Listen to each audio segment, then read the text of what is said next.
Assalamualaikum warahmatullahi wabarakatuh. Perkenalkan, nama saya Safira Maulidina Pertiwi dari 12 IPS 3, absen 32. Jadi di sini saya akan menjelaskan pengertian perubahan sosial. Jadi perubahan sosial merupakan salah satu kajian sosiologi yang paling dinamis. Hal ini dikarenakan perubahan selalu terjadi dan terkadang tidak bisa dihindari. Perubahan sosial berbeda dengan perubahan lainnya. Yang menjadi pembeda yaitu perubahan sosial menekankan perubahan yang terjadi pada aspek kultural atau budaya, serta aspek struktural dan dampaknya terhadap kehidupan sosial pada masyarakat. Ini adalah artikel perubahan sosial menurut teori konflik. Jadi teori konflik itu muncul pada abad 18 dan 19, dapat dimengerti sebagai respon dari lahirnya sebuah revolusi, demokratisasi, dan industrialisasi. Konflik berasal dari kata kerja Latin configere yang berarti saling memukul. Secara sosiologis, konflik diartikan sebagai suatu sosial antara dua orang atau lebih yang mereka itu saling menjatuhkan dan membuat satu sama lain tidak berdaya. Teori sosiologi konflik adalah alternatif dari sebuah ketidakpuasan terhadap fungsionalisme struktural.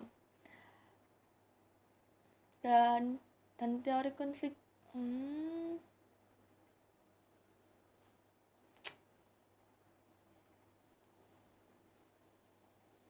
Assalamualaikum warahmatullahi wabarakatuh. Perkenalkan, nama saya Safira Maulidina Pertiwi, absen 32 dari 12 IPS 3. Jadi di sini saya akan menjelaskan pengertian perubahan sosial. Jadi perubahan sosial merupakan salah satu kajian sosiologi yang paling dinamis. Hal ini dikarenakan perubahan selalu terjadi dan terkadang tidak bisa dihindari. Perubahan sosial ini berbeda dengan perubahan lainnya. Yang menjadi pembeda yaitu perubahan sosial menekankan perubahan yang menjadi pada aspek kultural atau budaya serta aspek struktural dan dampaknya terhadap kehidupan sosial pada masyarakat. Ini adalah artikel perubahan sosial menurut teori konflik. Jadi, teori konflik yang muncul pada abad 18 dan 19 dapat dimengerti sebagai respon dari lahirnya sebuah revolusi, demokratisasi, dan industrialisasi.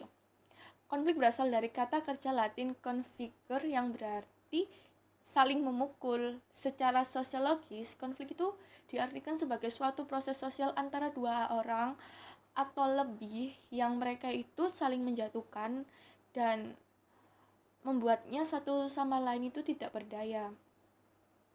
Teori konflik ini muncul sebagai bentuk reaksi atas tumbuh suburnya teori fungsionalisme struktural yang dianggap kurang memperhatikan fenomena konflik sebagai salah satu gejala di masyarakat yang perlu mendapatkan perhatian. Teori ini bertujuan untuk menganalisis asal-usul suatu kejadian terjadinya sebuah pelanggaran peraturan atau latar belakang seseorang yang berperilaku menyimpang.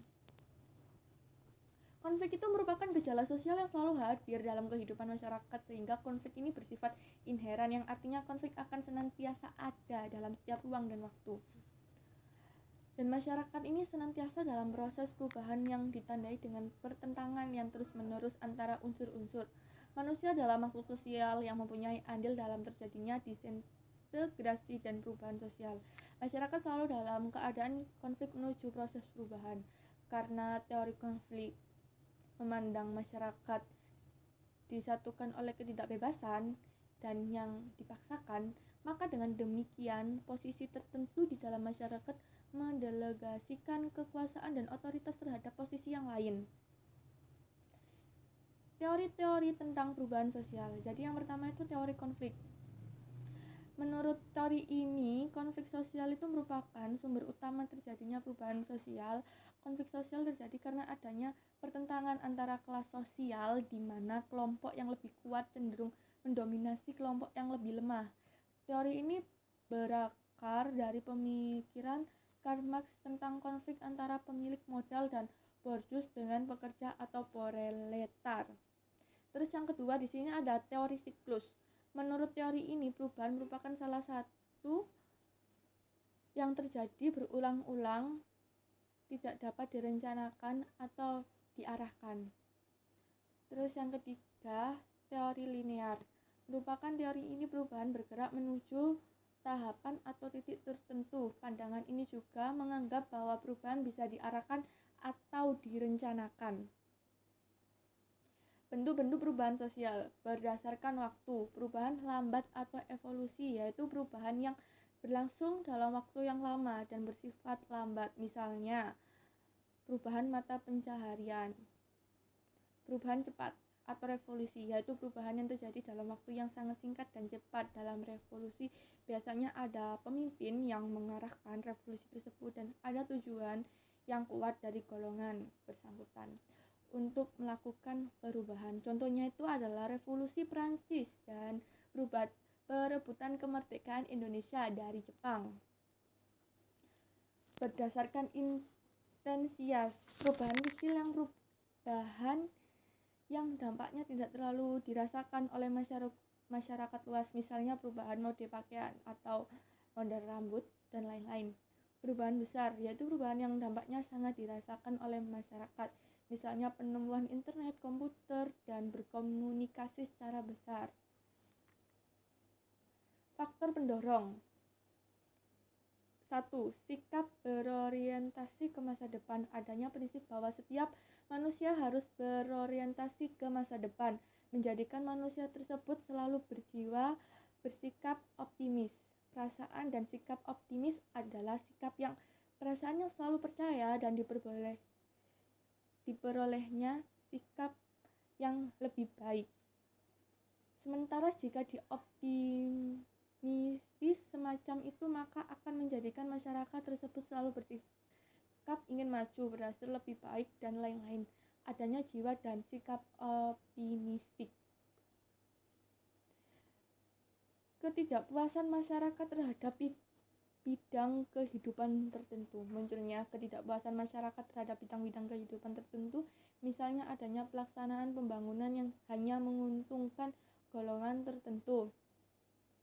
Pembagian hasil pembangunan yang tidak merata, semakin melebarnya jurang pemisah antara si kaya dan si miskin, dan lain-lain dapat menyebabkan terjadinya kekecewaan dalam masyarakat. Ketidakpuasan masyarakat terhadap bidang-bidang kehidupan tertentu dapat mendorong bagi bergulirnya perubahan-perubahan sosial budaya. Faktor penghambat. Jadi faktor penghambat itu ada adat dan kebiasaan. Jadi setiap masyarakat khususnya di Indonesia tentu memiliki adat dan kebiasaan yang berbeda. Kebiasaan atau adat istiadat yang berbeda ini, anggota-anggota masyarakatnya dalam memenuhi kebutuhan itu pasti akan berbeda ya.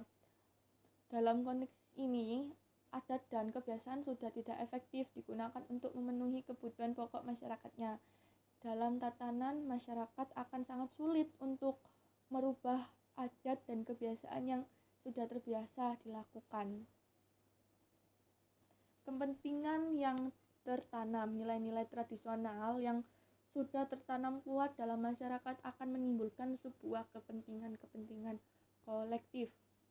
Hal ini dapat menghambat terjadinya perubahan sosial. Hal ini karena pada hakikatnya suatu perubahan akan meninggalkan nilai-nilai tradisional. Perubahan yang tersebut bertujuan untuk mendapatkan nilai-nilai baru yang lebih bermanfaat dan lebih sesuai dengan keadaan masyarakat. Oleh karenanya, untuk mendapatkan sebuah perubahan masyarakat harus berani untuk menghilangkan kepentingan tersebut. Terima kasih.